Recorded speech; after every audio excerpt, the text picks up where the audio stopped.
V8 news కి స్వాగతం. నేను మీ దివ్య. మార్కాపురం జిల్లా పుల్లల చెరువులోని కమ్మవారి పాలెంలో మేడికొండ వెంకటేశ్వర్లు ఇంట్లో 5 రోజుల క్రితం జరిగిన భారీ దొంగతనాన్ని పోలీసులు ఛేదించారు. తెలంగాణకు చెందిన ఇద్దరు అంతర్రాష్ట్ర దొంగలు కోడావత్ రాజు, వాడిత్య సాయి కిరణ్లను పోలీసులు అరెస్ట్ చేశారు. వారి వద్ద నుండి 8.25 సవర్ల బంగారు ఆభరణాలు, 636.14 గ్రాముల వెండి వస్తువులు, ఒక కారును స్వాధీనం చేసుకున్నామని డీఎస్పీ నాగరాజు తెలిపారు. దొంగలు ఈ ప్రాంతంలోనే మకాం వేసి మరిన్ని దొంగతనాలు చేసేందుకు ప్రయత్నం చేస్తుండగా పుల్లల చెరువు మండలం మల్లాపాలెం వద్ద రాజుతో పాటు సాయి కిరణ్ ను అదుపులోకి తీసుకున్నామని, మరో 2 దొంగలు పరారయ్యారని డీఎస్పీ తెలిపారు. ఈ దొంగల ముఠాకు రాజు నాయకుడు కాగా అతనిపై 100కు పైగా కేసులున్నాయని వివరించారు. తమ క్లూస్ టీం సేకరించిన ఆధారాలతో ఈ కేసును వెంటనే ఛేదించామని తెలిపారు. ఉదయం పుల్లల చెరువులో సుమారు కమ్మవారిపాలెం అనే ఏరియాలో ఒక దంపతులు, ఒక వృద్ధులు ఉంటారు. వాళ్ళు మేడికొండ వెంకటేశ్వర్లు వాళ్ళ వైఫ్, వీళ్ళిద్దరూ ఉదయాన్నే పొలానికి వెళ్ళటం జరిగింది. కొంచెం ఐసోలేటెడ్గా ఉంటుంది ఇల్లు. తాళం వేసి వెళ్ళి వాళ్ళు అరౌండ్ 1 గంట ప్రాంతాల్లో మళ్ళీ తిరిగి వచ్చేసరికి సో ఇంటి ముందుండే గేటు అంటే ఐరన్ గ్రిల్ది అది పగలగొట్టారు. ప్లస్ తర్వాత ఒక తాళం కూడా పగలగొట్టడం జరిగింది. తర్వాత ఆ బీరువాని కూడా పగలగొట్టేసి దాంట్లో నుంచి సుమారు ఒక 65 గ్రాముల బంగారం, సుమారుగా ఒక 30 కేజీ వెండి ఎవరో దొంగలు తీసుకెళ్లారు అని చెప్పడం జరిగింది. ఈ సమాచారం ఇచ్చిన వెంటనే మా ప్రీతమ ఎస్పీ శ్రీ హర్షవర్ధన్ రాజు గారు ఆల్రెడీ ఆయన ఒక స్టాండర్డ్ ఆపరేటింగ్ ప్రొసీజర్ పెట్టున్నారు ఇక్కడ. సో ఏ పెద్ద నేరం జరిగినా కానీ సో ప్రతి సర్కిల్ నుంచి కూడా ఒక టీమ్స్ అనేవి వచ్చి సో రకరకాలు మా దగ్గర ఉండే ఈ ప్రొఫెషనల్ స్కిల్స్ని సో అందరూ కూడా ఒక కలెక్టివ్గా చేయాలనే ఉద్దేశంతో ఆ టీమ్స్ చేసినారు. వాటన్నిటిని కూడా యాక్టివేట్ చేయడం జరిగింది. మా దగ్గర ఉండే ఈ సైంటిఫిక్ మెథడ్స్కి సంబంధించిన క్లూస్ టీమ్ కానీ, ఫింగర్ ప్రింట్స్ టీమ్, ఎవ్రీ టీమ్ని యాక్టివేట్ చేయడం జరిగింది. At the same time me CI Ajay Kumar, తర్వాత పుల్లల చెరువు ఎస్ఐ గారు, వీళ్ళందరూ కూడా టైమ్లీ రియాక్ట్ అయ్యాము. నేను కూడా ఆ రోజు నేరస్థలానికి రావడం జరిగింది. వచ్చిన తర్వాత ఎస్పీ గారు మాకు ఇచ్చిన ఇన్స్ట్రక్షన్స్ మేరకు నేను కూడా అక్కడ ఉండే వాళ్ళందరితో కూడా ప్రత్యేకంగా మాట్లాడటం జరిగింది.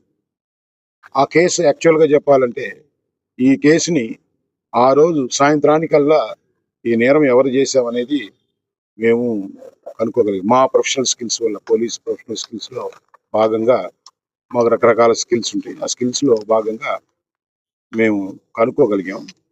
కొంచెం ఆశ్చర్యం కూడా వేసింది.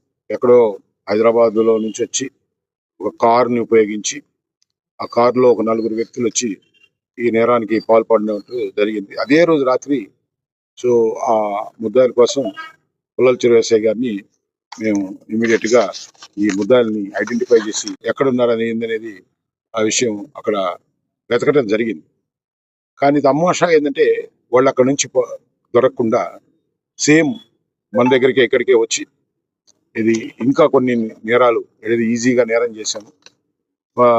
ఇక్కడికి వచ్చి ఇక్కడ కారు వేసుకొని ఇక్కడ మళ్ళా కొంచెం నేరాలు చేసుకుందాము అని వాళ్ళు హైదరాబాదు ఆ బంగారం నుంచి మళ్ళీ ఇక్కడ నేరాలు చేసుకోవడానికి రావడం జరిగింది. దీంట్లో సుమారు కారు ఒక 5 లక్షలు చేస్తుంది, మొత్తం విలువ 10 లక్షలు చేస్తుంది. దీంట్లో 65 గ్రాములు సుమారుగా బంగారం మరియు 636 గ్రాములు 636 గ్రాముల వెండి రికవరీ చేయటం జరిగింది. ఇంత ఫాస్ట్గా వితిన్ 2 డేస్లో సో ముద్దాయిని ఐడెంటిఫై చేసుకోవటం, వాళ్ళ కోసం వేటాడటం, అట్లాగే వాళ్ళని ఈరోజు ఇక్కడ మన దగ్గరే పట్టుకోవటం వాళ్ళని సో ఇవన్నీ చేసినటువంటి వీళ్ళందరికీ కూడా ప్రత్యేకమైన అభినందనలు తెలియజేస్తున్నాను. మేబీ కొన్ని కేసులు చాలా ఫాస్ట్గా పట్టుకోవడం జరిగింది. అట్లాంటి కేసుల్లో కూడా ఇది కూడా ఒకటని చెప్తున్నాను. సో ఈ రాజు గురించి మేము విచారిస్తే యాక్చువల్గా దాన్ని ఇంట్రాగేట్ చేసి ఇప్పుడు అరెస్ట్ చేసిన తర్వాత విచారించినప్పుడు దాదాపు ఒక 100 కేసులు ఇతని మీద 100 కేసులు ఉంటాయి. సో నేను జనరల్గా పుల్లల చెరువు అంటే ఎక్కడో హైదరాబాద్లో ఉండే నల్గొండ జిల్లాకు సంబంధించిన అతను హైదరాబాద్లో ఉంటాడు.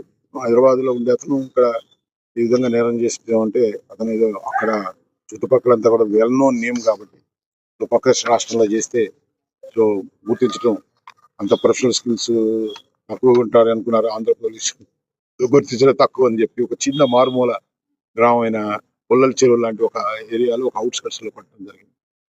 చాలా ప్రొఫెషనల్ సంబంధించిన ఎలా వాటిని అంటే మీకు కూడా ఒక్కోసారి అందరూ కూడా దొంగల గురించి తెలుసుకోవడానికి వాళ్ళ దగ్గర ఎలాంటి ఆపరేటర్స్ వాడతారు, ఇది ఎలా వాడతారు అనేది నాకు ఐడియా ఉంది. అంటే పోలీస్ కాబట్టి మా ప్రొఫెషనల్స్ కొంత ఉంటుంది. ఇదిగో దీనికి కూల్స్ కానీ ఎలాంటిదైనా కానీ పగలగొట్టేదాన్ని అన్ని కూడా ఈ కార్లో పెట్టుకుని జరుగుతుంది. కార్తో పాటు వాటిని కూడా సీజ్ చేయడం జరిగింది. ఇది కాకుండా కూడా ఇంకొక ఆపరేటర్స్ కూడా వాడారు. ఆ అడావుల్లో కూడా అదే ఆ రోజు నారస్థానంలో మేము అది సీజ్ చేయడం కూడా జరిగింది. సో అందరికి కూడా అన్ని సిబ్బందికి అందరికి కూడా ఎస్పీ గారి తరఫు నుంచి నేను ప్రత్యేకమైన అభినందన తెలియజేస్తున్నాను. Thank you.